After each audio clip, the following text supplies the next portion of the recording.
guys! Welcome back to my YouTube channel. And sorry nga sa Kilin Lowland here in Davao City, Philippines. Hello! Nasa 5:30 or 5 o'clock tayo ngayon. Ayan po yung hanging plants ko. Tsaka, mayroon pala akong dinagdag na hanging plants. Ayan. Purple Delight. Napakalaki kasi nito na hanging pot. Nabili ko 6 pieces ito guys. Tapos, nilagay ko dyan yung 2 pots ng Purple Delight from here and here. So, nilagay ko dito. Inisa ko na siya para mag-compress kaunti. Tapos, may mga babies. Kinuha ako dito. Kasi, kailangan ko mapuno yan. So, naghanap pa ako. But for now, dahil marami na to guys, hayaan ko na lang munang ganyan. Ipapatong ko na dyan. So, naihang ko na po yung ating hanging pot ng ghost plant. May partner na siya ito. Gusto ko talaga siyang ilagay dyan. Pero, hintayin ko na lang muna lumaki yung mga babies. Kasi mabungkag eh. So, ito kasi, naghahang na kasi yung dito, nagka-curve na yung mga stem. At saka ito yung isa. So, kaya, transfer ko na lang. Tapos, may papakita ako sa inyo. Ay! Guys, meron pala tayong na-unboxing pala. Kasama dun sa last na na-video ko. O kasama to. Oo, meron pala tayong variegated Mendoza. Ay no, Merini. O diba? Nagbili ako nito kasi, diba? This one, super excited. Diba? This one, Merini to, nabili natin sa Buddha. Nakapag-propagate ko na ako guys ay. As in, nakapropagate ako, nag-cuttings ako dito sa Merini natin. Ayan oh. Tapos yung mga pinagkatan ko, ayan. Marami akong pinagkatan dito. Ayan, this one. Yan. Nag-baby na yung mga pinagkatan. As in, oh, naglago good siya guys ay. Oh, as in, naglabong ako ang Merini. Kaya, sabi ko, ay, may variegated na nabenta. Parang 150 ata to. Ay, minayin ko na, oy. Oh, makasabi ko gamay, mag-try ako ng variegated na Merini. Baka mabuhay talaga sa akin yan. Diba? Tapos guys, may papakita ako dito sa inyo. Ayan, kasama din to sa na-unboxing ko. Ayan, hindi pa masyadong, baliko pa siya, hindi pa masyadong buhay.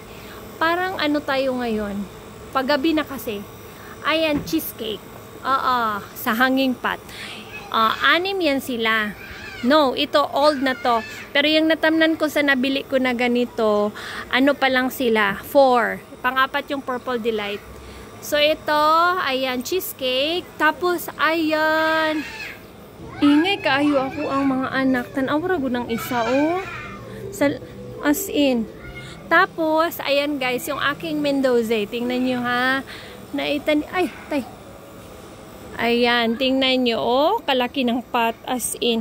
So, ito, 3 orders ata to ng, 4 orders ata ng tig 50 or 60.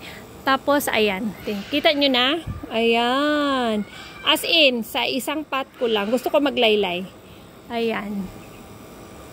So, ihang ko lang siya para masagap niya agad yung morning sunlight. Ay, pinost ko muna kasi ang ingay ng mga chikiting. Grabe kaingay. Tapos, guys, meron pa akong isa dito. Ayan. Ito yung si Firestorm.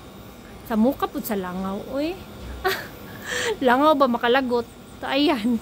So, si Firestorm, meron tayong Firestorm. Ayan, kinuha ko ang bigat kasi naulanan kasi kagabi. Mayroong Choco Moonstone dyan. Ayan. So, hindi pa ganun kaganda, diba? So, Firestorm, Choco Moonstone na parang RZ ata yan. Siningit ko na lang dyan para mapuno. Kasi gusto kong punong-puno. Oo. Ambisyosa ako masyado. Basta malaki yan. Tapos, punong-puno.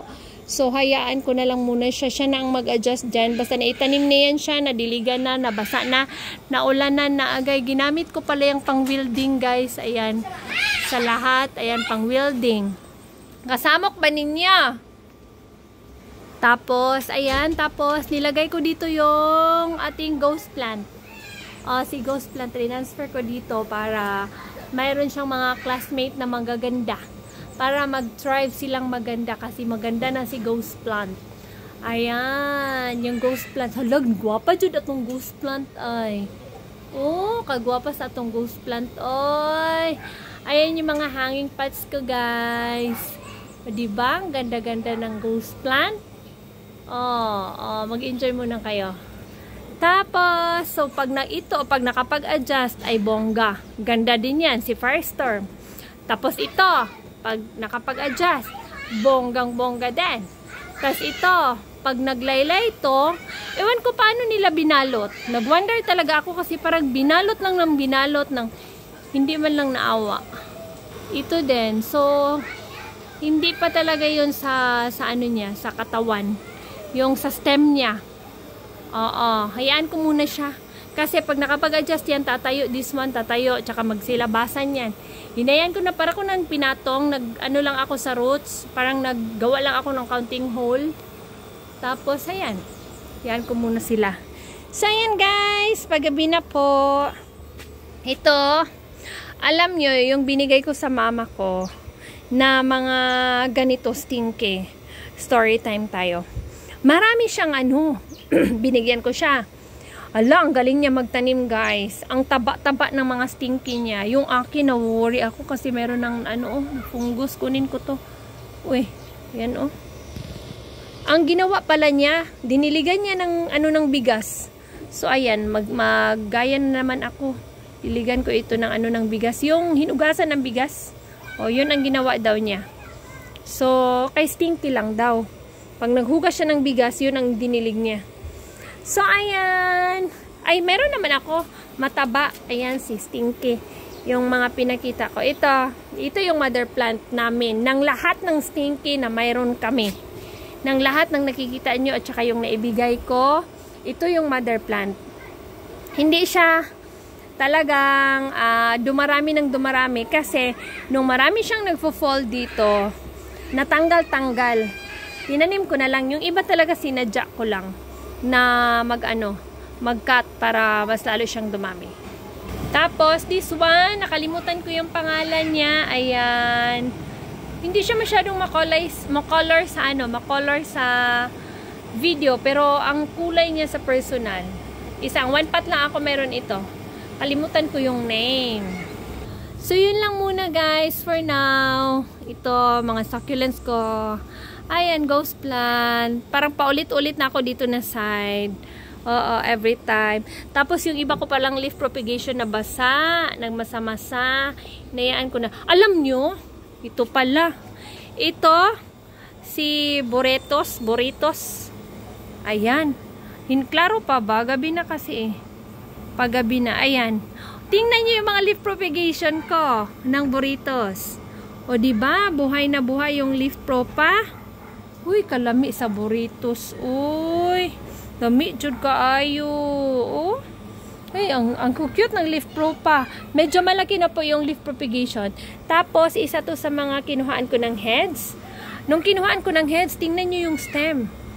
As in. Oo. Ang stem, ayan daming tubo sa stem. Ayun pa, daming tubo.